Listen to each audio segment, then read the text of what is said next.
সবাইকে প্রণাম, নমস্কার। সাপ্তাহিক কথামৃত পাঠের আয়োজনে সবাইকে স্বাগত জানাচ্ছি। আমরা কথামৃতিতে সিথির ব্রাহ্ম সমাজে শ্রী রামকৃষ্ণ গেছিলেন, সেখানে অন্য অনেকের সঙ্গে কথা হচ্ছে, সেসব বিষয়ে আলোচনাতে মাঝামাঝি পর্যায়ে ছিলাম। আজকে পাঠ পর্ব 18, সেখান থেকে যে পর্যন্ত ছিলাম তারপর থেকে আমরা শুরু করছি। খুব ইন্টারেস্টিং জায়গায় এসে আমরা আগের দিনকে শেষ করেছিলাম। মনে আছে সেই রহস্যময় কথা, মাগুর মাছের ঝোল, যুবতী মেয়ের কোল, বল হরি বল। সেখান থেকে মানে বলছেন যে ঈশ্বরের নামের ভারী মাহাত্ম্য করতে করতে করতে করতে কার মধ্যে যে কী পরিবর্তন এসে যায়, যার মধ্যে আসে সে অনেক সময় ঠিক বুঝে উঠতে পারে না, কিন্তু জীবন বদলে যায়। এই কথাটা বারবার বলতে চাইছেন যে ঈশ্বরের পথে ঈশ্বরকে যদি জীবনে কোথাও না কোথাও ঠাঁই দেওয়া যায়, এক সময় জীবন বদলাতে বাধ্য। এবং পূর্ণ বিশ্বাসের সঙ্গেই বলছেন, আমরাও সেটা পূর্ণরূপেই বিশ্বাস করি। তো এই পর্যায়ে এসে তিনি আবার ভক্তির বা ভক্তের 3 রকম গুণের কথা বলছেন। এই ভক্তের যে 3 রকম গুণ, সেটা আমরা গীতাতেও পেয়েছিলাম। সত্য, রজতম 3 গুণ দিয়ে ভক্তের ভাগ হয়। জাগতিক বিভেদ আমরা করতে পারি ভক্তের ধরন বা লক্ষণ হিসেব করে। তো উনিও এরম একটা ভাগের কথা বলছেন, কিন্তু যা হয় গীতায় যেরম ভাগ, সেখানে গুণত্রয়ের তত্ত্বীয় প্রতিষ্ঠা, আর এখানে কি হচ্ছে একেবারে প্র্যাকটিক্যাল বাস্তব প্রতিষ্ঠা। দুটোর মধ্যে এখানেই পার্থক্য হয়ে যায়। এটা যেন আমরা চোখের সামনেই দেখি যে এই তো আসলে তো সমাজেই তো আমরা দেখতে পাচ্ছি 3 রকমের ভক্ত আছে, কিন্তু গীতা পড়লে সেই বিষয়গুলো তত্ত্বীয়ভাবে থাকে, আমরা প্র্যাকটিক্যালি সেই বিষয়গুলোকে দেখি না। তো এখানে রামকৃষ্ণদেব ঠাকুর যখন বলছেন, তখন ব্যাপারগুলো একেবারে জনসমাজের বিষয় হয়ে যাচ্ছে। তিনি বলছেন যে ভক্তিরও 3টে গুণ আছে, সত্য, রজ, তম। তো বলছেন যে সত্যগুণী ভক্ত কীরম দেখবে, দেখবে সত্যগুণী ভক্ত অনেকটা মানে এমন সংসারী, যার মানে আছে তো সংসারে, কিন্তু তাকে খুব পটু সংসারী বলা যাবে না। যেমন অনেক সময় হয়, দেখা যায় সে একটা বাড়িতে হয়তো থাকে, বাড়ির একদিক ভাঙা, এখানে ওখানে মেরামত করে না, পড়ে আছে। ঠাকুর দালানে কিছু পায়রার বাসা বেঁধেছে, সেই পায়রাগুলো যেখানে সেখানে বিষ্ট করছে, এরম দেখা যাচ্ছে। শ্যাওলা পড়ে গেছে, হুঁশ নাই। আসবাবপত্র কিছুটা পুরনো থাকে, ফিটফাপ করার খুব চেষ্টা নাই। নিজেও যা জামা কাপড় পরে, মানে তেমন কোনো যত্ন নেই সেসব জায়গাতে, কিন্তু উদাসীন ভাব। অর্থাৎ লোকটি কিন্তু আবার লোকটিকে যখন যে ভক্তের কথা বলছে কিন্তু তাকে দেখলে আবার মনে হবে খুব শান্ত, খুব শিষ্ট, খুব দয়ালু, খুব অমায়িক, কারো কোনো অনিষ্ট করে না, এমন একটা ভাব তাকে দেখা যায়। মানে লোকটাকে দেখে খুব মানে আপনার মনে হয়, আপনার মানে হচ্ছে খুব নিজের মনে হয় যে এই জন্য খুব কাছের লোক, খুব আন্তরিক, খুব মানে টান তার প্রতি বোধ হয়, কিন্তু তার মানে সাংসারিক প্রতিষ্ঠা অতটা জোরালো নয়। তাকে বলা যাবে না যে সংসারে খুব সে দাপটের সঙ্গে আছে, এরকম। তো এমন যে ভক্ত, সেই ভক্তকে দেখলে সেই ভক্তের কাছ থেকে যেমন প্রেমময় প্রেমপূর্ণ আচরণ পাওয়া যায়, তার প্রতিও জগতের অন্যান্য লোক সেই প্রেমপূর্ণ আচরণই করতে থাকে। যে ভালোবাসে তার প্রতি লোকে কিন্তু ভালোবাসাই দেয়। অবশ্যই কথাটা জগতে এই মুহূর্তে সব জায়গাতে হয়তো খাটে না। কিছু লোক হয়তো ভিন্ন কিছু বিশ্বাসে নিজেদের আচরণকে গড়ে তোলে। আপনি ভালো ব্যবহার করছেন, কিন্তু আপনার সঙ্গে উল্টো খারাপ করছে, এরকমও আছে জগতে। তখনও ছিল না যে ঠিক নয়, কিন্তু সাধারণত এরকম একটা প্রত্যাশা প্রতিষ্ঠিত ছিল সেই সময়টাতে, যে কেউ যদি অন্যের প্রতি প্রেম দেখায়, প্রেম ভাবে থাকে, তাহলে বিপরীতেও সে প্রেমই পায়নি। কিন্তু সে আজকের থেকে নয়। কৃষ্ণের সঙ্গেও অনেক মানে অন্যায় আচরণ করার চেষ্টা হয়েছে, মেরে ফেলার চেষ্টা হয়েছে, অসৎ ব্যবহার হয়েছে, গালমন্দ হয়েছে। যীশুখ্রিস্টকে তো সেই মানে কাষ্ঠে পেরেক বেঁধে ঝুলিয়ে দিয়েছে। আপনারা জানেন কিনা জানি না, নবীজিকে আপনার বিষ খাইয়ে মানে তাকে করা হয়েছিল, বিষ খাইয়ে দেওয়া হয়েছিল। তার কোনো এক গল্প অনেক আছে, ওগুলো আমরা যাব না। কোনো একজনের বাড়িতে তিনি মানে মাংস খেয়েছিলেন, সেই মাংসের মধ্যে সেই বাড়ির যে গিন্নি ছিল বিষ মিশিয়ে দিয়েছিল, এবং উনি সঙ্গে সঙ্গে মারা যাননি। বিষের যে কষ্ট সে অনেক দিন তিনি ভোগ করেছেন, বছর 2 সম্ভবত। এরপরে গিয়ে তিনি এই বিষকষ্টেই একসময় গলায় ভীষণ রকম ইনফেকশন হয়ে মারা যান, কষ্টকর মৃত্যু হয়েছিল তার। তো জগতে এরকমই যাদেরকে একেবারে মানে প্রায়োনিয়ার বা অগ্রগণ্য হিসাবে জানি, যারা পথ দেখায়, হ্যাঁ, সবসময় তাদের সঙ্গে যে খুব ন্যায় হয়েছে তা নয়, তাদের সঙ্গে অন্যায় হয়েছে। খুব বেশি তো যেতে পারবো না আমরা, গৌরাঙ্গ মহাপ্রভুর কথাই জানতে পারি, মানে বলা হয় যে তাকে মানে গুম করে দেওয়া হয়েছে, এরম ব্যাপার। ঠিক আছে, তখনও ঠিক ওরকম হতো, যার জন্য রামকৃষ্ণ দেখবেন শেষে বলবে রামকৃষ্ণ রানীদাস মণিক এই দুই সীমাকে, সীমা বলেছিলেন যে চলো গঙ্গাস্থানে একসাথে যাই, তুমি আর আমি একসাথে গঙ্গাস্থান, ভালো যোগ পড়েছে, গঙ্গাস্থান করে আসি। বলে না না বাবা, রক্ষে নেই, একই লোকে কত বলছে চারিদিকে, হ্যাঁ, আবার যদি একসাথে যাই বলবে পরমহংস আর পরমহংসী এসছে চান করতে।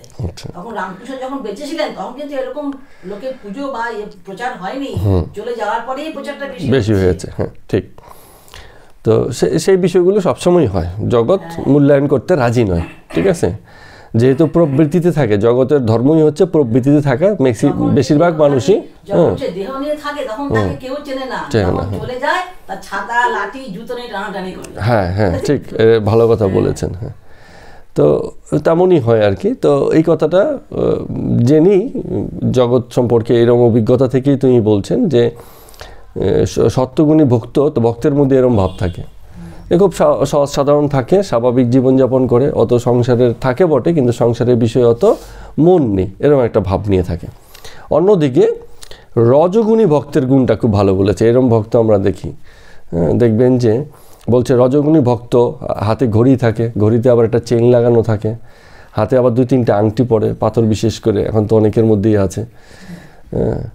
তারপরে বাড়িঘর খুব ফিটফাট, দেয়ালে রং করা থাকবে, দেয়ালের মধ্যে কুইনের ছবি থাকবে। কুইন মানে হচ্ছে সেই সময় যে রানী ছিল, রানী ভিক্টোরিয়া, তার ছবি থাকবে, রাজপুত্রের ছবি থাকবে, বড় বড় মানুষের বিখ্যাত বিখ্যাত সব ছবি থাকবে। তো একটু বাড়িতে এদিক ওদিক দাগ দুগ থাকবে না, হ্যাঁ, ভালো পোশাক আশাক সবসময় পরবে। হ্যাঁ, ওই যে রানী রাসমণির কথা বলছেন, তারাও সেই অভিজাত সম্রান্ত ছিল, মনে ভক্তি অনেক, কিন্তু চাকচিক্যটা পুরোপুরি বজায় রেখেছে, জগতের বিষয়েও একই রকমভাবে প্রতিষ্ঠিত। আবার ওদের ভালো করে খেয়াল করেছেন, বলছে ওদের বাড়ির চাকরদেরও আবার বিশেষ পোশাক হয়। হ্যাঁ, মানে এমনি সব বড় বড় ব্যাপার স্যাপার, হ্যাঁ, কিন্তু ভক্তি আছে, ভক্তি যে নেই তা বলা যাবে না। তো বলছে ভক্তি আছে, একই সঙ্গে আসক্তিও আছে, রজতও আছে, কর্মপ্রবণতাও আছে, আবার একটু ভক্তিভাবও আছে। এমন যে ভক্ত, সে ভক্তকে আমরা অনেক সময় দেখি যে যখন তারা ভক্তিভাবে থাকে, ভক্তদের মধ্যে অর্থাৎ সংসার বিভাগী ভক্তের মধ্যে এরম লক্ষণ অনেক থাকে, যে সংসারে থেকেই যে সবসময় এরম রজগুণী ভক্ত হবে তা না, সংসারের বাইরে থেকেও রজগুণী ভক্ত হয়। বড় করে বিশাল তিলক দেবে, রুদ্রাক্ষের মালা দেবে, সেই রুদ্রাক্ষের মালার ভিতরে আবার একটা সোনার মালাও থাকতে পারে, কেউ হয়তো দান করেছে, এবং পুজো টুজো করার সময় গরদের কাপড় পরবে, একেবারে যত রকম আচার, হ্যাঁ, সাজ আচার প্রচার, হ্যাঁ, এইসব পুরো করে, হ্যাঁ, যারা তমগুণী তারা তো তার কাছেই যায় না, এখন যে সত্যগুণী সে সাজগোজ করে না, স্বাভাবিক থাকে, যেটা আগে বললেন যে বাড়ি ঘর তার দিকে নজর নেই, ভগবানের দিকে তার নজর। তো ঘটনা হচ্ছে জগতের বাকি যারা আছে, বাকি সাধারণ ভক্ত যারা আছে, তারা এই যে রজগুণী ভক্ত তাদেরকে দেখে খুব মোহিত হয়, বলে এই তো দেখো কি সুন্দর, এরকম একটা ব্যাপার, হ্যাঁ, দেখে এলাম এত মানে পার করে, হ্যাঁ, এই করে করেছে, ওই করে করেছে, এবং তারা আদর্শিকও হয়। সবাই ভাবে যে হ্যাঁ, ওই যে ওই বাড়িতে দেখে এসেছি, খুব সুন্দর একটা মন্দির করেছে, আমারও একটা ইচ্ছে এরকম একটা, বা ওর থেকে ভালো একটা মন্দির করবো। মানে বাহ্যিকভাবে বাইরে বাইরে মনে হয় যে এই এত কিছু করে আমি তবে ব্যাপারগুলো দাঁড়াবো। এবং এই ধরনের রজগুণী ভক্ত জগতের কাছে সম্মানের থাকে, অনেকের কাছে খুব উঁচু মনে হয়, কিন্তু হলেও ওই কথাটা বলছি, ঈশ্বরের জন্য খরচ করে, যেমন অহল্যাবাই তো রাজপুত্র বা রাজকন্যা ছিলেন, এই রাজবধূ রাজকন্যা, এত অর্থ, উনি কিন্তু সমস্ত তীর্থগুলো ওনার টাকাতেই হয়েছে, সমস্ত তীর্থগুলো। এটা একটা মহৎ কাজ, যত সব তীর্থের সদস্যরা চান করবে, যত তীর্থের ঘাট আছে, মন্দির আছে, ওনার অর্থতেই সব হয়েছে, এটা একটা পুণ্য কাজ। হ্যাঁ, এটাও পুণ্য কাজ নিঃসন্দেহে, কারণ এই ধরনের স্ট্রাকচারেরও দরকার আছে, ঠিক আছে, প্রয়োজন আছে। হ্যাঁ, রজগুণী, রজ মানেই হচ্ছে কর্মপ্রবণতা। যুদ্ধ জয় করছে অর্জুন, রজগুণী ভক্ত, ঠিক আছে, সত্যগুণী ভক্তের এই জগতের প্রতিষ্ঠার কোনো মানে বিষয়ই নেই। জগতের প্রতিষ্ঠা, জগৎকে ঠিক পথে চালিত করা, দান করা, এগুলো সবই রজগুণের মধ্যেই পড়ে। সত্যগুণের কিছুই নেই, মানে আমার কিছুই চাই না, আছি তো জগতে কোনো রকম, ওই যে বলছে না যে ফিটপাট নেই, চেষ্টা নেই, কিছুই নেই, আছে ঠিকই কিন্তু ওইদিকে মনই নেই, এরকম একটা ভাব।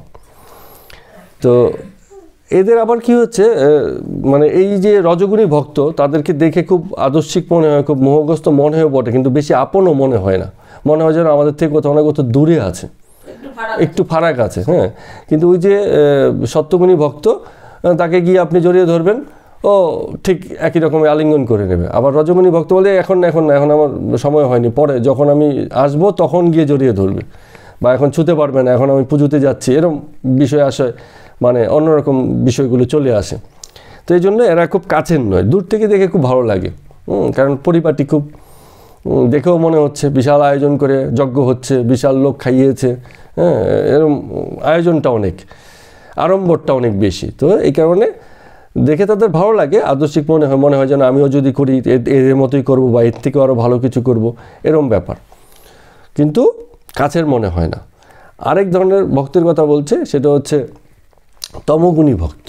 তমগুণী ভক্ত কীরকম আছে, যে এদের জীবন যেমন চলছে তেমনই চলে, নিদ্রা, কাম, ক্রোধ, মোহ, আসক্তি, যা কিছু সাধারণ মানুষের জীবন হয়, প্রবৃত্তির বশে যে জীবন থাকে সেই জীবনই থাকে। মাঝে মাঝে ওকেশনাল আনুষ্ঠানিকভাবে তারা ভক্ত। কীরকম ভক্ত, বাসে করে যাচ্ছে, একটা মন্দির পড়লো, বাস থেকে দূর থেকে একটু প্রণাম করে দিল, এরকম আর কি। বা সপ্তাহে একদিন করে গেল, শনি মন্দিরে খুব ভিড় হচ্ছে শনিবার করে, তো এরকম আর কি ওকেশনাল, যখন মনে চাইলো চল একটু যাই, কখন একটু বিপদে পড়লো চল একটু ঠাকুরের কাছে প্রার্থনা করে আসি, বা ওই চল ওখানে ঘুরতে যাব, ওই অত দূরে মন্দিরটা ঘুরে আসি। ওখানের ভাবের সঙ্গে তার কোনো সংযোগ নেই, তার জীবন সাধারণই প্রতিষ্ঠিত, কিন্তু এইসব ঘোরাঘুরিগুলো বা এই ধরনের আনুষ্ঠানিকভাবে সে যোগদান করে, তার জীবন স্বাভাবিকভাবেই থাকে। তো এমন ভক্তেরও কিন্তু আবার কিছু আকর্ষণ আছে। কীরকম আকর্ষণ আছে, এই ভক্ত যেহেতু জগতে থাকে, ফলে জগতের বিষয়ে তার প্রত্যক্ষণটাকে বাদ বাকি লোকজন খুব ভালো মানে মূল্যায়ন করে। এরাও দল ভারী করতে ওস্তাদ, কেন বলুন তো? হ্যাঁ, কারণ হচ্ছে যে এরা সংখ্যায় বেশি। এই যে বলছে না যে তমগুণী ভক্ত, এরা সংখ্যায় বেশি, জগতের বেশিরভাগই তমগুণী, লক্ষ কোটি লোক সব তমগুণীই ভক্ত, তমগুণেই থাকে, এসব নিয়ে আছে। এবং কি হয়, এরা জগৎ বিষয়ে প্রত্যক্ষণ এদের খুব পরিষ্কার বলে সবসময় মানুষকে মানে তাদের দলটা ভারী করতে তারা মানে রাজি হয়। কিন্তু হলে কি হবে, লোকে তাদেরকে বিশ্বাস করে না। কারণ কি বলুন তো, ওই যত যাই বলুক, ওই যে সেই রজগুণী ভক্তকে দূর থেকে ভালো লাগে, তমগুণী ভক্তের উপর কেন বিশ্বাস হয় না? কারণ অন্য সাধারণ ভক্তও জানে সে সেই নিদ্রা, কাম, ক্রোধ, অহংকারই আছে, ফলে বিশ্বাসটা তার পূর্ণরূপে আসে না। আর শেষ পর্যন্ত গিয়ে সত্যগুণী যে ভক্ত, যদিও তার কিছু নেই, সে হয়তো কিছু অফার করে না, কিন্তু তার যে প্রেম ভাব আছে এটার কাছে লোকে একসময় মানে কি হয়, মানে সারেন্ডার করে, না এই ঠিক আছে, একে দেখে আমার একটু ঠিকঠাক লাগে, ভালো লাগে, এরকম একটা ভাব চলে আসে। আর তমগুণী ভক্ত তো সেই বড় বড় ডায়লগ সবসময় থাকবে, জীবনে যদি ভোগই না থাকে তবে আর এই জীবন কেন, এরকম আনন্দ বলে যে আনন্দের মধ্যেই তো জীবন, সব কিছু ভোগ করবি তবেই না জীবন। হ্যাঁ, একজন বলবে যে সংসারের খুব জ্বালা, হ্যাঁ হ্যাঁ, এগুলি সব মানে মানে কি বলে এটাকে, তমগুণী ভক্তেরই কথা, বিশ্বাসের কথা। এবং সবাই এগুলো হ্যাঁ বলে, ঠিকই তো বলছে, যেটুকু দেবো এটুকুই তো যাবে, এরপরে আর কি যাবে। হ্যাঁ, দেওয়া থাওয়ার ভিতরে খুব আছে। এই ধরনের ভক্ত আরেক ভক্তের কাছে গিয়ে বলছে সংসারে খুব জ্বালা, তো আরেক ভক্ত বলছে ওরে এই জ্বালাটাই তো মজা, তো এই জ্বালাটুকু আছে বলেই তো সংসারটা এত মজা লাগে, এরকম ব্যাপার। সকালবেলা স্বামীর সঙ্গে ঝগড়া, দুপুরবেলা শাশুড়ির সঙ্গে, রাত্রেবেলা এবার নিজের রুদ্রমূর্তি ধারণ করেছে, পরের দিন সকালে বলছে তোমাদের বাড়িতে তো খুব শুনলাম হইচই হচ্ছে, বলে না এরই নাম সংসার, এই সুখের সংসার। হ্যাঁ, এভাবেই চলছে। তো এই যে ভাব, এই ভাব হচ্ছে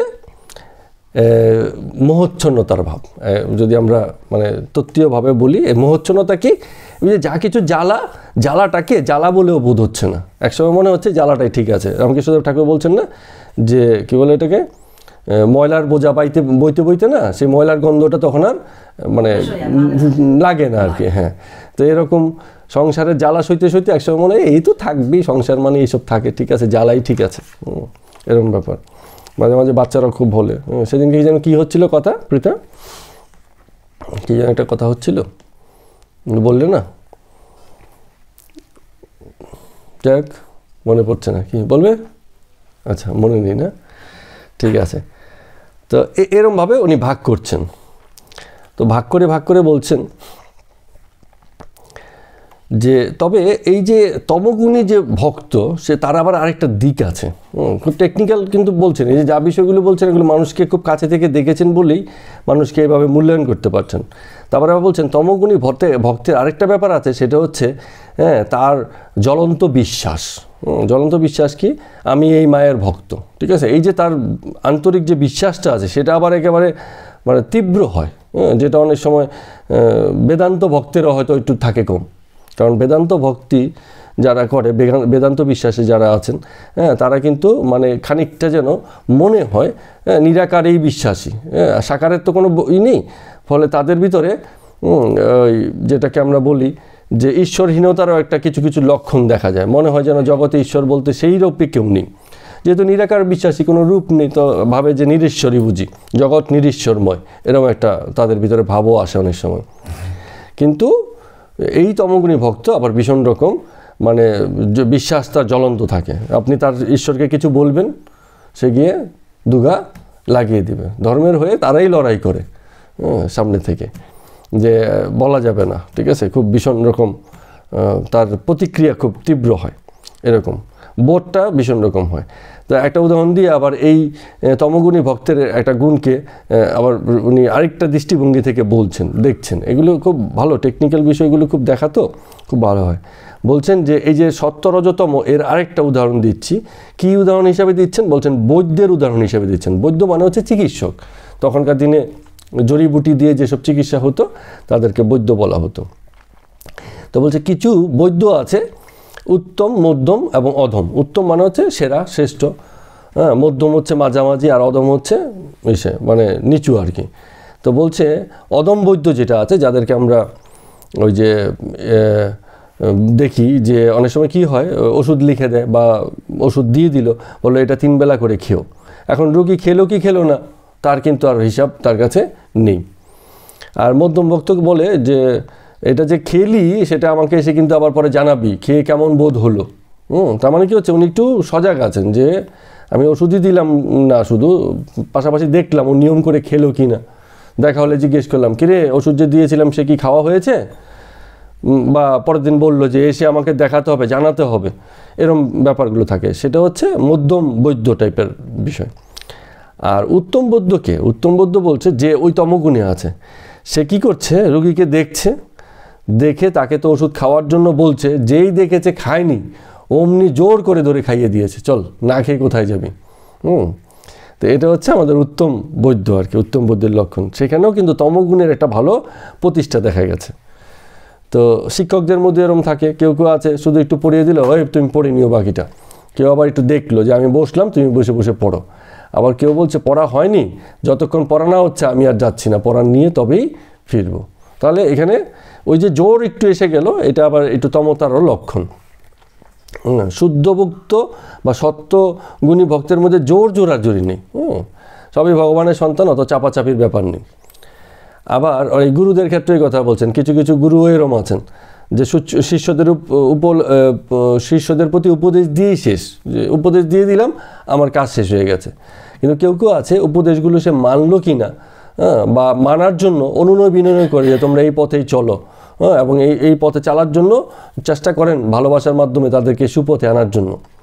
আবার কিছু গুরু আছে যখন দেখেন কোনো কিছুতে কাজ হচ্ছে না, ভীষণ রকম ধমকে ফমকে দেন, যে না এবার একটু ধমক ছাড়া কিন্তু চলবে না। বিশেষ করে প্রাতিষ্ঠানিক গুরু যারা আছে, প্রাতিষ্ঠানিক গুরু মানে হচ্ছে যেমন দেখুন কথার কথা বলছি যে আপনি যখন রামকৃষ্ণ মিশন মাঠে বেড়াতে যাবেন, ওখানে কোনো গুরুদেব মহারাজ আপনার সঙ্গে কোনোদিনই খারাপ ব্যবহার করবেন না। কিন্তু ওখানে যারা আবাসিক আছে তাদেরকে এই ভক্তিপথে প্রতিষ্ঠিত করার জন্য কখনো কখনো তাদের সঙ্গে রূঢ় আচরণও তারা করে থাকেন সঠিক পথে চলার জন্য। কেউ হয়তো বলছে ভোরবেলা চানে যাবে না, গঙ্গা স্নানে, বলছে না যেতেই হবে, অনুনয় বিনয় করে কাজ হবে না, চলো। এরম তখন তার কাছে কি মনে হবে, যে চান করতে চায় না, নতুন নতুন ঢুকেছে মহারাজ হবে বলে, সে ভাবছে আরে বাবা মহারাজরা কীরম কঠিন, হ্যাঁ এই ভোরবেলা আমাকে টেনে নিয়ে যাচ্ছেন চান করতে। এখন তো বুঝুন দেখুন এই যে মানে ঠান্ডা পড়েছে, এই ঠান্ডাতে তো আমরা এমনিতেই মানে ঘরের মধ্যে বসে থাকতে পারি না। এই সময় যদি গিয়ে গঙ্গাতে চান করার ব্যাপার দাঁড়ায় তার জন্য তো বিশাল কঠিন হয়ে গেল না। সকালে তাও ভোরবেলা, হ্যাঁ 4টে সাড়ে 4টার দিকে গিয়ে তারা সদল বলে সবাই মিলে গিয়ে গঙ্গায় স্নান করে এত ভোরে। তো এগুলো ভাগ করেছেন তিনি, এরকম ভাগ করে দেখিয়েছেন যে কখনো কখনো এই রকমভাবেও সত্য রজতম গুণের ব্যবহার হতে পারে। তা আমাদের এইসব থেকে শিক্ষাটা কি? গীতাও যে কথাটা বলছে, রামকৃষ্ণদেব ঠাকুরও সে কথাটা বলছেন, সেটা হচ্ছে উপযোগিতা আর অধিকার ভেদটা দেখো, যে কখন কীরম আচরণ করতে হবে এটাকে ঠিক করে নাও।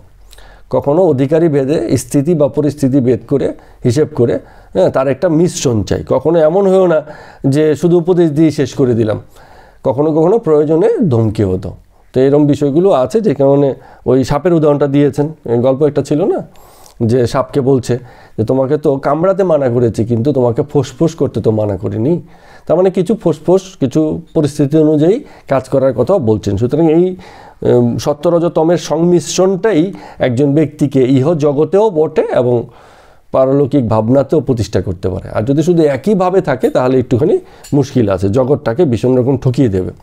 এবং সেটাও এক প্রকার অজ্ঞানতা, জগৎ বিষয়ে আমার কোনো জ্ঞান নাই, হ্যাঁ সেটাও কিন্তু অজ্ঞান।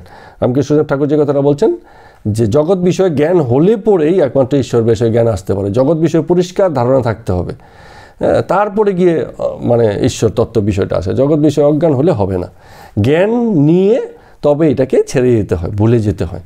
যে জ্ঞানটুকু হলো একসময় সেই জ্ঞানটুকু মানে হারিয়ে যায় কেন? ওই যে নুনের পুতুল যখন সমুদ্র মাপতে যায় তখন আর তার অস্তিত্ব থাকে না, কিন্তু তার এক পর্যন্ত থাকে। নুনের পুতুল কিন্তু নুন মানে তার একটা চেহারা বা তার একটা স্থিতি থাকে। এইভাবে মানে সব রকম উপযোগিতা জগৎ এবং ঈশ্বর তত্ত্ব সবেতেই থাকতে বলেছেন। কিন্তু সংসারে থাকার ক্ষেত্রে মানা নেই। দুটো শর্ত দিয়ে দিয়েছিলেন, কি মনে নেই? এক হচ্ছে বৈরাগ্য, দুই হচ্ছে সমর্পণ। লিপ্ত না হয়ে নির্লিপ্ত থেকে সংসার করা, এটা হচ্ছে বৈরাগ্য। আছি বটে, ওই যে এখানে বললো না ঘর বাড়ি আছে, ঘরেও থাকে, একটু ভেঙে গেছে, পায়রার খোপ হয়ে গেছে, হ্যাঁ কিন্তু তার অত মন নেই, ওই ঈশ্বর ভাবনাতেই আছে, এরকম সত্যগুণে আছে। কিন্তু সেও হয়তো একদিন জগৎ বিষয়ে এতটা উদাসীন ছিল না। দিনে দিনে তার মনে হয়েছে যে এগুলো নিয়ে কী এত ভাববো, থাকুক আমার মতো, ভাই আমি যেরকম আছি ঈশ্বর ভাবনাতে আছি, ঈশ্বরকে নিয়ে আছি, মাকে নিয়ে আছি, তাতেই আমি ঠিক আছি, এরম ভাবনা। তো এবার আসুন, এখানে একজন ভক্ত আছে, ব্রাহ্ম ভক্ত, জিজ্ঞেস করছেন, সে তো প্রচলিত কথা, যখনই হয় এইসব বিষয়ে অনেক আলোচনা হয়েছে। বলছে ঈশ্বর সাকার কি নিরাকার? একজন ব্রাহ্মভক্ত জিজ্ঞেস করেছেন। তো রামকৃষ্ণদেব ঠাকুর বলছেন এই যে কথা, এই কথার কোনো ইতি করা যায় না। ইতি মানে কি? শেষ নেই, এই বিতর্ক চলবেই। আবার নতুন কোনো ভক্ত আসবে, এসে বলবে যে ঈশ্বর সাকার বা নিরাকার।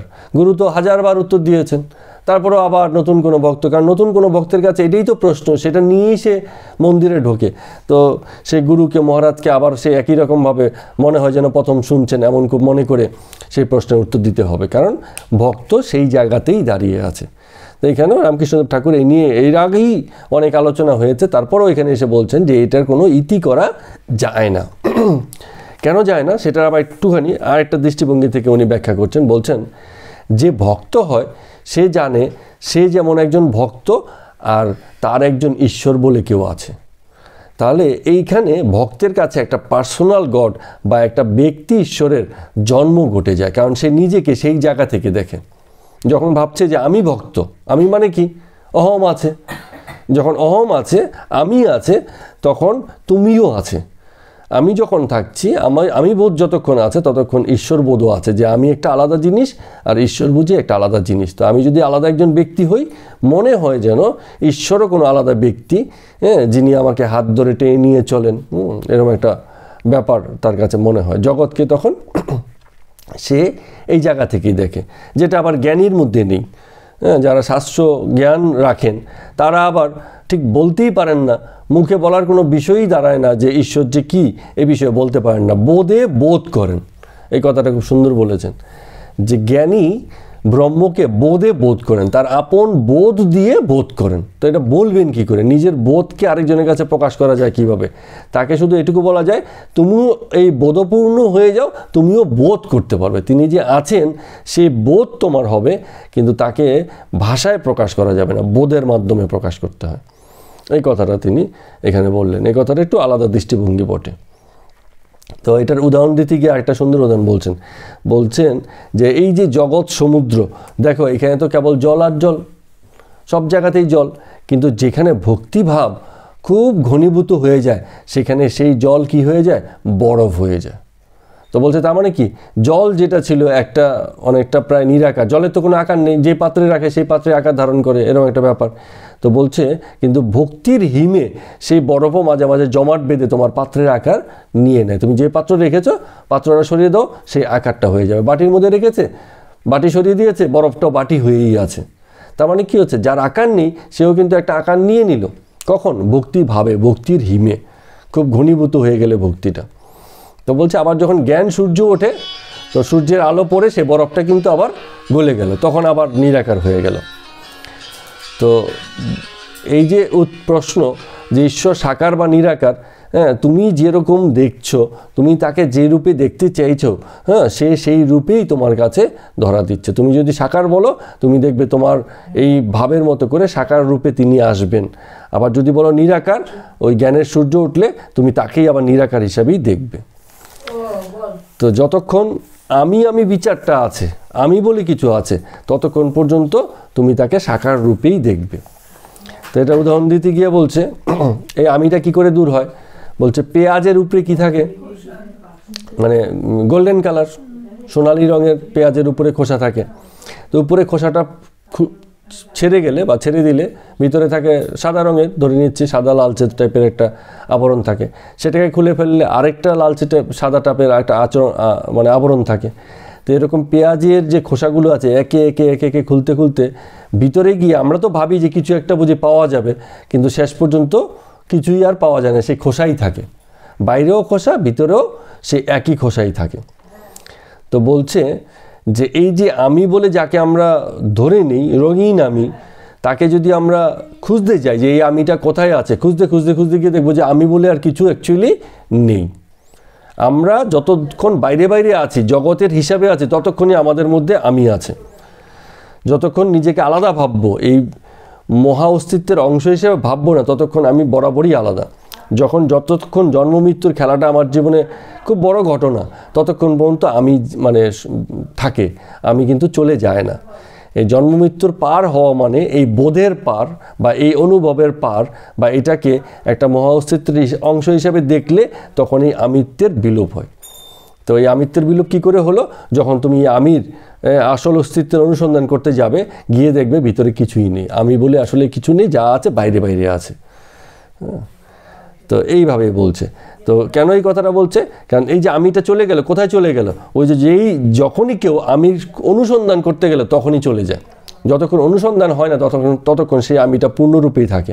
যেমন আবার সেই নুনের পুতুলের কথাই চলে আসি, যে নুনের পুতুল বাইরে তো ভালোই ছিল, পুতুল হিসেবে গড়ে রেখেছি, তার অস্তিত্ব আছে। যেই সমুদ্র মাপতে গেল তখনই সে মানে গলে মিশে একাকার হয়ে গেল। তো আমির অনুসন্ধান যে করতে যায় সে এক সময় হারিয়ে যায়, তখন তার আর আমি থাকে না। ওই যে শুদ্ধ ভক্তের কথা যে বললো, হ্যাঁ, সেও এক সময় সাধারণ মানুষের মতোই থাকে, কিন্তু যখনই সে আমিত্বের খোঁজ করতে করতে গিয়ে দেখে যে আমি বলে তো কিছু নেই, তখনই তার জগৎ বিষয় আকর্ষণগুলো সব এমনি এমনি হারিয়ে যায়। জোর করে জগতের প্রতি আকর্ষণ দূর করা যায় না, জ্ঞানের প্রভাবে এগুলো এমনি এমনি হারিয়ে যায়। তো যখন এরকম পূর্ণ জ্ঞান হয়, মানুষ কি হয়ে যায়? উদাসীন হয়ে যায় আর চুপ হয়ে যায়। কারণ সে তখন আর নিজের আমি কে খুঁজে পায় না, মানে বলার মতো কোনো ভাষাই তখন আর থাকে না। যতক্ষণ আমি আছে ততক্ষণ সব গল্প আছে, তাই কি না? যে আমি আজকে স্কুলে গেছিলাম, আমার বন্ধু এই করেছে, আমার সঙ্গে এই হলো, সবের ভিতরে আমি আছে। তো যত কথা হচ্ছে সবেতেই আমি আছে। এখন যখন আমি শেষ হয়ে গেল তখন গল্প টল্প আর কিছু নেই, সব গল্প শেষ। হ্যাঁ, প্রজ্ঞার নাচও শেষ হয়ে যাবে। ও তো প্ল্যান করছে যে আমি গাইবো, আমি নাচবো। হ্যাঁ, তো যখন আমিই থাকবে না, তো কে গাইবে আর কে নাচবে? হ্যাঁ, ওই কিছুই থাকবে না, এরকম আর কি।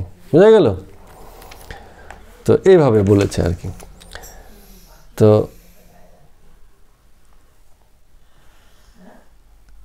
একটা কথা হাসতে হাসতে বলছে রামকৃষ্ণদেব ঠাকুর, বলে আমি মলে গুচিবে জঞ্জাল, এটা মনে কোনো গাড়িরই লাইন। আমি মলে গুচিবে জঞ্জাল মানে হচ্ছে আমি যখন মরবো তখনই এই আমিত্বের যে জঞ্জাল এই শেষ হবে। হাজার বিচার করি কিন্তু আমি আর যায় না। তো তাই জন্য ভক্তের পক্ষে ওই অভিমানটাই ভালো যে তুমি আমার পিতা আর আমি তোমার সন্তান, অথবা কেউ যদি বন্ধুভাবে দেখে সেই ভাবও ঠিক আছে, যে যেরমভাবে দেখছে। তো এই এতগুলো কথা কেন হচ্ছিল? ওই যে এক ব্যক্তি প্রশ্ন করেছিল ঈশ্বর সাকার বা নিরাকার কিনা, সেই প্রশ্নের উত্তর দিতে গিয়ে তিনি এত কথা বলছেন। তো জগতে আমরা পরিষ্কার দেখছি যে এমন একটা মহাশক্তি আছে যে এই সৃষ্টি স্থিতি প্রলয়ের কাজ করছেন, অনন্তকাল ধরে করছেন। তো আমরা যেহেতু এই জিনিসটা প্রত্যক্ষণ করছি, আমাদের চোখের সামনে দেখছি যে জন্ম হচ্ছে, মানুষ বেঁচে থাকছে, আবার কিছুদিন পরে মারা যাচ্ছে, কোথায় যাচ্ছে আমরা কিছুই জানি না। তো এই অভিজ্ঞতা আমাদের খুব একদম পরিষ্কার, মানে দগদগে অভিজ্ঞতা। এই কারণে আমরা আমি কি যেমন স্বীকার করে নিই, এমনি আমি ভিন্ন অপর কোনো অস্তিত্বের কথাও আমরা একই রকমে ভাবতে থাকি। এইভাবেই ব্যক্তি এবং সৃষ্টিকর্তার জন্ম হয় এই ভাবনা থেকে। যতক্ষণ আমি আছে তখন ব্যক্তিও আছে আর ঈশ্বরও আছে। ওই হনুমানকে জিজ্ঞেস করেছিল, বলো রামকে দেখো, তো বলে যে হ্যাঁ আপনি যখন থাকেন আর আমি যখন থাকি তখন আমি আপনাকে রাম হিসাবেই দেখি, আমার প্রভু হিসাবে দেখি। কিন্তু যখন আপনি থাকেন না তখন নিজের বুকের ভিতরে দেখি যে আপনি মানে আমি আপনি হয়ে আছি, অথবা আপনি আমি হয়ে গেছি, এরম ব্যাপার হয়ে যায়। তার মানে মিলে যায়। হ্যাঁ, সেদিনও একটা ভালো কথা বলছিল, একত্ব। এই একত্বটা প্রতিষ্ঠিত হয়ে যায়, পার্থক্য কিছু নেই, এক তিনিই আছেন, যেটা সর্বশেষ কথা, যে এক তিনিই জগৎ ভরে, এক তিনিই আছেন, এর বাইরে আর কিছু নেই। তো ভক্তের প্রশ্ন তো আর শেষ হয় না। এর মধ্যে আবার এক ভক্ত প্রশ্ন করছেন, বলে আচ্ছা মহাশয়, তিনি যদি থাকেন তাহলে তাকে আমরা দেখতে পাই না কেন? সেহেতু ঘুরে ফিরে একই কথার ভিতরেই ইসে করে। তো এবার রামকৃষ্ণদেব ঠাকুর একটু ভেবেচিন্তে বললেন যে তোমাকে যে কি করে বুঝাবো, কেন দেখতে পাই না? কথা তো অনেক হচ্ছে, তারপরে সে প্রশ্ন একটাই যে তা আছেই যখন, তিনি বললেন যে এক জগতে তিনিই আছেন, সব জায়গায় তিনি, তা আমরা দেখতে পাচ্ছি না কেন? হ্যাঁ, তাহলে এবার ব্রহ্মভক্ত বলছে একটা কিছু উপায় করুন যাতে আমরাও একটু দেখতে পারি। তো বলছে যে ব্যাকুল হয়ে তার জন্য কাঁদতে পারবে? লোকে ছেলের জন্য যেমন কাঁদে, স্ত্রীর জন্য যেমন কাঁদে, স্ত্রী স্বামীর জন্য যেমন কাঁদে, ব্যবসায়ী টাকার জন্য যেমন কাঁদে, এক ঘটি করে কাঁদে, এমন করে কাঁদতে পারবে? যদি পারো তবেই দেখতে হবে। শর্ত তো দিয়েছে, সবার জন্য তো আসবে না সামনে। হ্যাঁ, সেই জায়গাগুলো তৈরি করতে হবে, নিজেকে তৈরি করতে হবে। বলে যে ওরম করে যদি কাটতে পারো, সত্যিই দেখবেন যে অনেকের পুত্র সুখ মানুষ ভুলে যায়, কিন্তু টাকার সুখ বলে না। এত ভয়ঙ্কর সুখ টাকার। কারো মানে টাকা হারিয়ে গেছে, মানে সে তো দগদগে মানে কষ্ট তার। পুত্র মরে গেছে সেই শোকও ভুলে গেছে, কিন্তু টাকা হারিয়ে গেছে বা কেউ মেরে দিয়েছে বা নষ্ট হয়ে গেছে সেইটা কিন্তু সে ভুলতে পারছে না। এত মানে টাকার শোক, জগতের শোক কিন্তু মারাত্মক। লোকে এসব নিয়ে খুব থাকে। তো একটা উদাহরণ দিয়ে বলছে, ছোটো বাচ্চাকে একটা চুষি দিয়ে দাও। চুষি মানে যে এক ধরনের থাকে না, ছোট বেশি বাচ্চা, হ্যাঁ, সারাক্ষণ তো মুখে আঙ্গুল দেয়, তোর হাতে একটা চুষির মতো দিয়ে দেয়, ও ওটা নিয়েই মুখে দিয়ে চুষতে থাকে। তো যতক্ষণ ওই আঙ্গুলটা দিয়ে মানে ওই চুষিটা দিয়ে রাখে, বাচ্চা ওইটা নিয়েই খেলে, চুষতে থাকে। জগতে তো ও একটা জিনিসই বোঝে, মুখ ছাড়া খাওয়া ছাড়া কিছু বোঝে না। আর ততক্ষণ মা কী করে ঘরের অন্যান্য কাজটাজগুলো করতে থাকে। তো ছেলেও শেয়ানা আছে, চুষতে চুষতে বেশিক্ষণ আর ভালো লাগে না। হ্যাঁ, একসময় এটা ফেলে এখন সে তার অন্য কিছু চাই, আবার সে তখন ওটা ফেলে দিয়ে কাঁদতে শুরু করে দেয়। তখন আবার মা দুধদাম করে দৌড়ে আসে, বলে এই যে এরম কান্না, অর্থাৎ যে আমার আর কিছু ভালো লাগছে না, এখন আমি মানে তাকেই চাই, মাকেই চাই। ওখানে তো জাগতিক মাকে চেয়েছে, বাচ্চা কাঁদে।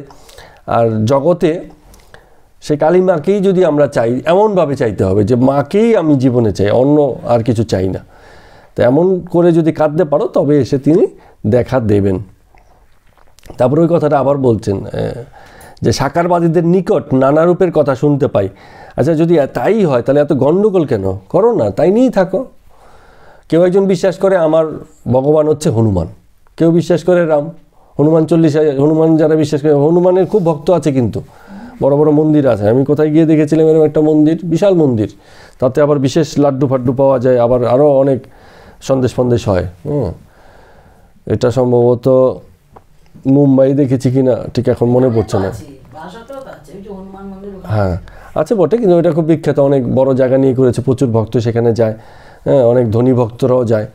তো তার মানে কী হচ্ছে, কেউ রামকে মানে দেবতা হিসেবে মেনেছে, কেউ আবার তার ভক্ত হনুমানকে দেবতা হিসেবে মেনেছে, এবং এমন মেনেছে যে হনুমান যদি রামের স্মরণে জগতের সকল মানে বাধা অতিক্রম করতে পারে, তাহলে আমরা যদি হনুমানকে ঠিকঠাক মতো ভজন করতে পারি, তাহলে তার উপায়ে আমরাও জগতের সকল বিষয় থেকে মুক্তি পেতে পারবো, এত বিশ্বাস।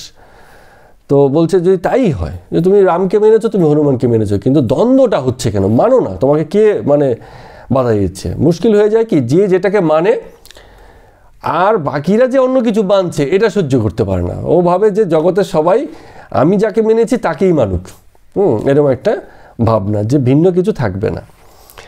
তো তাহলে তুমি যে সাকার হিসেবে, তোমার কাছে সাকার হিসেবে ঈশ্বর যে রূপে এলো, তো তুমি মানে সেটুকু মেনেই খুশি থাকো না কেন?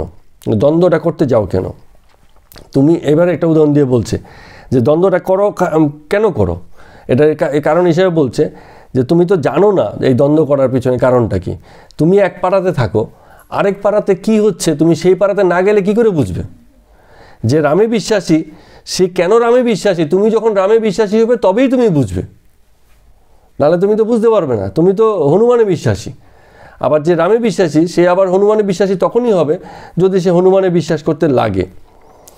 তো যতক্ষণ পর্যন্ত এই অনুভূতির দুয়ারটা না খুলবে, যে নিরাকারে আছে কেন সে নিরাকারী, আর যে সাকারে আছে কেন সে সাকারী, এটা তখনই বিশ্বাস করবে কেউ বা বুঝতে পারবে কেউ যখন সে এই উভয় জায়গাতেই থাকবে। আর না হলে কিন্তু ওই যে উভয় জায়গাতে থাকা তো মানে কি, উভয় জায়গাতে থাকা অর্থ হচ্ছে একত্বে আর সমত্বে থাকা, যে আমি দুটোকেই দেখে নিয়েছি। এই জন্য রামকৃষ্ণ ঠাকুর বলছে আমি সব ধর্মপথে গিয়ে দেখে নিয়েছি, সব জায়গাতে ঠিক একই জিনিসই আছে। দেখে নিয়েছে বলেই বলতে পারে যে এই যে তোমরা যে ভেদটা করছো, এই ভেদটা তো আমি দেখতে পাইনি, যে কারণে মানে পূর্ণ বিশ্বাসের সঙ্গে বলেন। আর নাহলে বাকিরা যারা আছে সবাই তো বলে যে না আমারটাই ঠিক আছে, এরকম এই যুক্তি টুক্তি দিয়ে একদম সুন্দরভাবে গুছিয়ে থাকে। তো এবার একটা গল্প বলছে অনেক গুহ্য কথা হলে এবার একটা বাহ্য কথার গল্প শুনো। বাহ্য কথা মানে হচ্ছে আগের দিনে গ্রামে গঞ্জে কী হচ্ছে, লোকে পেশাব পায়খানা করতে দূরে কোথাও খোলা স্থানে যেত, কোনো একটা গাছের নিচে, গাছের আড়ালে কি ঝুপড়ির আড়ালে, এইসব জায়গাতে। তো ওখানে একটা জায়গা আছে যেখানে লোকে বাহ্য করতে যায়। তো ওখানে একটা গাছ আছে, তো গাছের মধ্যে একটা জানোয়ার থাকে, মানে জন্তু, যে কোনো একটা জন্তু, একটা গল্প। তো বলছে একজন বলছে এসে যে অমুক একটা গাছ আছে, গাছের মধ্যে একটা লাল রঙের জানোয়ার বা জন্তু দেখে এলাম, গিরগিটি যাই একটা আছে দেখে এলো। তো আরেকজন এসে বলছে কোথায় লাল? ধাস আমি দেখে এসেছি নীল রঙের। হ্যাঁ, তা আবার এরকম কথা চলছে, লাল নীল পর্যন্তই আছে। তো 2-4 দিন যেতে না যেতে আবার একজন এসে বলছে এদের দুজনের কথাই ঠিক নয়, লালও নয় এর নীলও নয়, এটা ধূসর রঙের। তো সে একদম শিওর বলে আমি একদম চোখের সামনে ভালো করে দেখে এসেছি, তোমার লাল নীল বলে উল্টোপাল্টা গল্প বলছো, আমি দেখে এসেছি একদম নীল রঙের, ধূসর রঙের। তো কয়েকদিন লাল নীল ধূসর নিয়ে তর্ক চললো। আর তার কিছুদিন বাদে একজন এসে বলছে একেবারে ভুলভাল কথা, আজকে স্বচক্ষে সামনে থেকে আমি দেখে এলাম ও তো সবুজ রঙের, গাছের সাথে মিলই থাকে, সবুজ। তো এরম যে যত রকম রঙে দেখেছে সব এসে বলছে, এবং তাই নিয়ে ভীষণ রকম তর্ক হচ্ছে। তো এই কথাটাই রামকৃষ্ণদেব ঠাকুর বলছে যে যেটা দেখে এসছে তার প্রত্যক্ষণ ঠিক আছে, কোনো ভুল নেই। তার মধ্যে একজন এসে বলছে যে তোমরা যা বলছো সবটা সত্য, কারণ আমি তাকে দেখেছি একই সঙ্গে সে নানান রূপ পাল্টাচ্ছে, সে বহুরূপী। যেদিন সবুজ হয়েছে সেদিন যে দেখেছে তাকে সবুজ দেখেছে, ঠিক। আবার সেই মানে ওই জন্য উনি বলছে গিরগিটি মানে রং পাল্টায়, ঠিক আছে। এখানে গিরগিটির কথা বলা নেই, যে কোনো একটা জন্তুর কথা বলছে, যেমনই হোক। অর্থাৎ সেই একই জন্তু বিভিন্ন সময়ে বিভিন্ন রকম রং এবং রূপ ধারণ করেছে, ফলে তোমরা যা দেখেছো তা কিন্তু কোনোটাই মিথ্যে নয়। কিন্তু আসল সত্যিটা হচ্ছে সে হচ্ছে বহুরূপী, সেটা তোমরা কেউ দেখোনি। এখন যে ওই গাছের নিচে যায়নি, ওখানে সময় দেয়নি, হ্যাঁ, ওখানে থাকিনি, ওই জায়গাটাকে বোঝার চেষ্টা করেনি, সে তো এই বহুরূপটা দেখবে না, সে তো একটা রূপ দেখেই চলে এসছে এবং তার কাছে সেটাই সত্যি।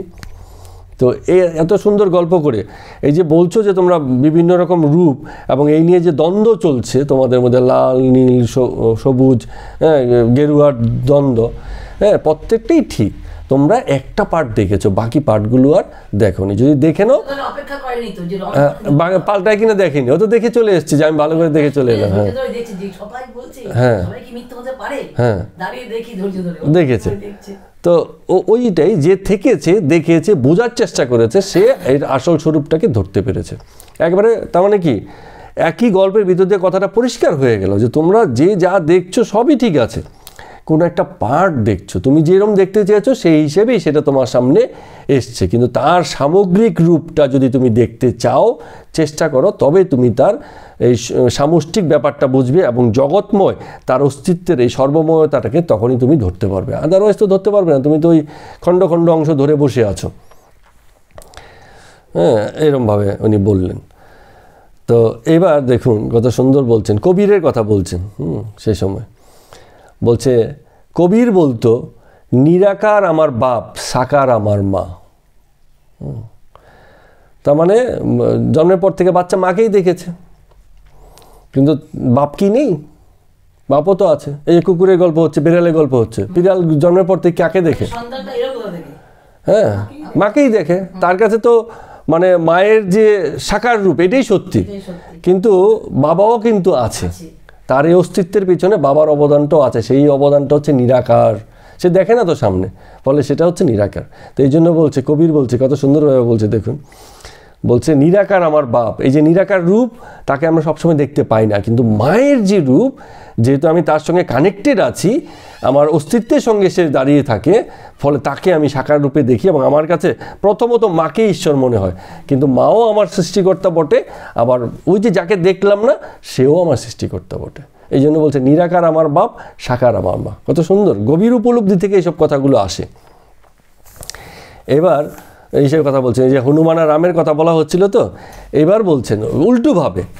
হ্যাঁ, বলছে রামকে দেখে হনুমান ভক্ত হয়েছিল, এটা তো তোমরা ভাবছো, কিন্তু পুরাণে আছে মানে হনুমান ভক্ত হয়েছিল বলে রাম এসেছিল, মানে উল্টোভাবে ভক্তের কারণে রাম এসে গেছে, ভগবান এসে গেছে। ভক্ত এত বড় ভক্ত, তার সামনে দর্শন দিতে গেলে রামরূপ নিয়ে, রামরূপে তিনি এসে গেছেন। উল্টোভাবে বলছে, মানে ওই রামকে দেখে হনুমান ভক্ত হয়নি, হনুমান ভক্ত হয়েছে বলে রাম এসে গেছে, বলে এরম ভক্ত, তার সামনে আমাকে যেতেই হবে, এরম ব্যাপার। তার মানে কি, ভক্ত সে যেভাবে চায় ঈশ্বর তার কাছে সেভাবেই ধরা দেন। এইরকমভাবে এগুলো হচ্ছে যুক্তিতর্ক দিয়ে বিচার, জগৎ বিষয়ে যুক্তিতর্ক দিয়ে বিচার। তো এবার আবার সেই বেদান্তের কথা আসছে, বলছে যখন বেদান্ত বিচার হয় তখন এই রূপ টুপগুলো সব উড়ে যায়, তখন ওই যে নিরাকার আমার বাপ, তো সেই বাপের সন্ধান এসে যায়, যে মা তো ঠিক আছে, তাহলে তার পিছনে কিছু আছে কি না, আর একটু গভীর জানা, আত্মতত্ত্ব, আত্মস্বরূপের অনুসন্ধান করা। তখন গিয়ে এই মায়ের যে রূপ, এই সাকার রূপ, তার পিছনের বিষয়গুলো তখন সামনে আসতে থাকে আত্মতত্ত্ব বিচারের মাধ্যমে। তো যতক্ষণ আমি সন্তান, তখন আমার মা আছে, আর যখন বলে মায়ের আবার অস্তিত্ব কোথা থেকে এলো, তখন আবার পিছনের কিছু খুঁজতে শুরু করে, যে তারপর আবার যাকে পেলো বলে তার অস্তিত্ব কোথা থেকে এলো, তার পিছনে আবার কিছু খুঁজতে শুরু করে। হ্যাঁ, তো এরকম খুঁজতে খুঁজতে তার যে আদ্যা শক্তি, আদ্যা স্বরূপ, আদ্যা উৎপত্তি স্থল, যেখান থেকে এই জগতের বিকাশ হয়েছে, পূর্ণ জগৎ সকলের, আমারও যেমন, আমার বাবা মায়েরও যেমন, আমার দাদা ঠাকুরদারও যেমন, এই জগতের সকল কিছুর বিকাশ হয়েছে, সেই মানে সামগ্রিক যে বস্তু বা ভূত জগৎ, তার যে মালিক, তার যে সৃষ্টিকর্তা, তাকে আমরা তখন খুঁজে পাই, এবং সেই ঈশ্বর কিন্তু নিরাকারেই প্রতিষ্ঠিত, কিন্তু তার স্বরূপও আমাদের মধ্যে আছে, আমাদের অন্তর্গত অস্তিত্বের স্বরূপ হিসেবে। এই এত আলোচনা হলে কি হয় বলুন তো, বিষয়গুলো না যত জটিল থাকে না, তার থেকে একদম মানে সহজ সরল হয়ে যায়। তো বলে যতক্ষণ এই যে মূলের অনুসন্ধান তুমি না করছো, ততক্ষণ তুমি আমি ভক্ত এই অভিমানটা তোমার আছে, আর যতক্ষণ এই অভিমানটা আছে তোমার কাছে মনে হয়, সবসময় মনে হবে, কারণ তুমি একজন ব্যক্তি, তো তুমি সবসময় ভাববে যে আমার ঈশ্বরও আমার মতোই কোনো একজন ব্যক্তি, যিনি আমাকে সৃষ্টি করেছেন, কারণ সামনে মাকে দেখছে, তো মায়ের অস্তিত্ব আছে, সুতরাং সে ওভাবেই দেখছে। তো ওই যে একটা গান আছে কি যেন, আরে ভুলেও গেছি, আসবে একটু বাদে, ঠিক আছে, আমরা ওই গানটার মধ্যে ঠিক এই কথাগুলোই আমাদের বলা হয়েছে, রামপ্রসাদের গান, গভীর ভাবতত্ত্বের উপর ভিত্তি করে, যে রূপ তো কিছু নেই, সবই তো অরূপ। আচ্ছা, এবারে তো এখানে এসে বলছেন যে ভক্তিপথটা খুব ভালো করে ধরো, মানে উপস্থিত যারা ব্রাহ্মভক্ত আছে তাদের উদ্দেশ্যে বলছেন, বলছে এই যে দুর্লভ মানব যেমন পেয়েছ, এই একটাই উপায়, একটাই রাস্তা পেয়েছো যেখান থেকে এটা মানে অবলম্বন করা যেতে পারে, আর কোনো উপায় নেই। বাকি যত জীবন আছে সবই কিন্তু আমাদের কিসে থাকে, জাগতিক ভাবেই থাকে, প্রাকৃতিক বৃত্তিতেই জীবন চলে, প্রবৃত্তিতেই জীবন চলে। আচ্ছা, এবার এসে ওই যে ভক্ত বারবারই যে বলে, প্রথমে বলছে ঈশ্বরকে কি দেখা যায় না, বলে একটা কিছু উপায় করুন যাতে আমরাও একটু দেখতে পারি। তো এই ভক্তকে তো থামাতে হবে একসময়, নাহলে তার প্রশ্ন তো শেষ হবে না, অবুঝ প্রশ্ন। হ্যাঁ হ্যাঁ, কিছু একটা মানে করুন, একটা উপায় আমরাও একটু দেখি। হ্যাঁ, স্বাভাবিকভাবে। তো ভক্তের প্রশ্নের শেষ হয় না, একটা প্রশ্ন করলে তার আবার সম্পূরক প্রশ্ন আরেকভাবে ঘুরিয়ে ফিরে ওই একই কথাই জিজ্ঞেস করবে। তো তাকে এবার একটু থামাতে হবে। তো এই জন্য এসে তিনি শেষ মুহূর্তে এসে বলছেন, এই যে এত কথা হচ্ছে কোথাও, নাহলে তো মানে কন্টিনিউ হতে হতে একসময় ত্যাক্ত বিরক্ত হয়ে যাবে, ভক্ত বিরক্ত হয়ে যাবে, যে উত্তর দিচ্ছে সেও বিরক্ত হয়ে যাবে, বুঝিয়ে আর শেষ করতে পারবে না। এই জন্য উনি এসে এক জায়গাতে বলছেন যে যদি তোমার সত্যি তৃষ্ণা থাকে তাহলে তুমি এক ঘটি জল পান করো এবং দেখো যে তোমার তৃষ্ণাটা মিটেছে কিনা দেখো, যে এক ঘটি জল পান করেছো, তোমার তৃষ্ণা মিটেছে, না হলে আরেক ঘটি জল খাও, কোনো অসুবিধা নেই। কিন্তু এই যে পুকুর কোথা থেকে এলো, পুকুরে কত গভীরতা, সেই খোঁজ করতে যেও না, তাহলে তো হারিয়ে যাবে। ও তো তৃষ্ণা আর মিটবে না, ও তো মানে ওই গভীরতা মাপতে মাপতে ওর দিনকাল কেটে যাচ্ছে, ওর তো মনে তৃষ্ণাও জাগেনি, ওর তো এই জিজ্ঞাসাই একটা যে পুকুরটা কতখানি গভীর, পুকুরে কতখানি জল আছে। তো বলছে, আরও উদাহরণ দিয়ে বলছে, ওখানে তো অনেক রকম লোকই আছে, সবার হাড়ির খবর জানতো। বলছে যে মাতাল আর্ধেক বোতল মদ খেলেই মানে তার নেশা হয়ে যায়, এখন ওর তো আর ওই সুরির দোকানে বা যে মানে ইসের দোকানে, কী বলে এটাকে, মদের দোকানে স্টক কত আছে, কত বোতল মদ আছে, এই হিসাব করে ওর লাভ নেই। ও তো গেছে কি মদ খেয়ে মানে নিজের কি বলবে এটাকে, মদ মাতাল খেলে কি হয়, এটাকে নেশা করবে, হ্যাঁ নেশা মেটাতে গেছে। তো ওর উদ্দেশ্য এটুকুই যে আমি খাবো একটুখানি, তাতে আমার নেশা মিটে যাবে, নেশা হয়ে যাবে। ও এখন ওইটুকুনো নিয়ে থাকাটাই ঠিক আছে। এখন ও যদি গিয়ে বলে যে আমি এক বোতল মদ নেব, কিন্তু তোমার স্টকটা কি আমাকে বলো, তোমার ঘরে কত বোতল মদ আছে, 5,000 বোতল আছে কি 3,000 বোতল, দোকানদার খেপবে না। তো তুমি তো নেবে এক বোতল মদ, আর তুমি আমার ঘরের স্টক কি মানে খোঁজখবর করছো। তো এই কথাটা বলে রামকৃষ্ণদেব ঠাকুর ওই ভক্তকে থামাচ্ছেন, তোমার কি চাই, একটু তৃষ্ণা তো হয়েছে, জানতে তো চাও, যেটুকু জানো, যেটুকু জেনেছো ওইটুকু দেখো আগে তোমার তৃষ্ণা মিটলো কিনা। আর এরপরেও যদি প্রশ্ন আসতে থাকে তাহলে তো ওই ইয়ের মতো হবে, হ্যাঁ মদের দোকানদার এক বোতল ধরে টাকা পয়সা রেখে ওই ঘাট ধাক্কা দিয়ে বার করে দেবে, বলে এই খবর আর তোর দরকার নেই, তুই চলে যা।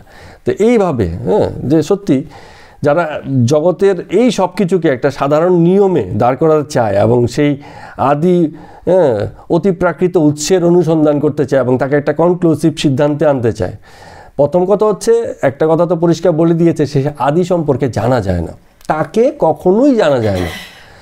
কিন্তু মানুষের মন জানা যায় না, তারপরে কিছু একটা রূপরেখা দিয়ে ওটাকে মানে জেনে শেষ করতে চায়, বলে হ্যাঁ এই যে এরম, হ্যাঁ বলে দিল, কিন্তু সেটা আদৌ সেরম আছে কি না, কী অবস্থায় আছে তা কিন্তু সে নিশ্চিত নয়, তারপরও তার জানার এই চেষ্টার কোনো দিন শেষ হয় না।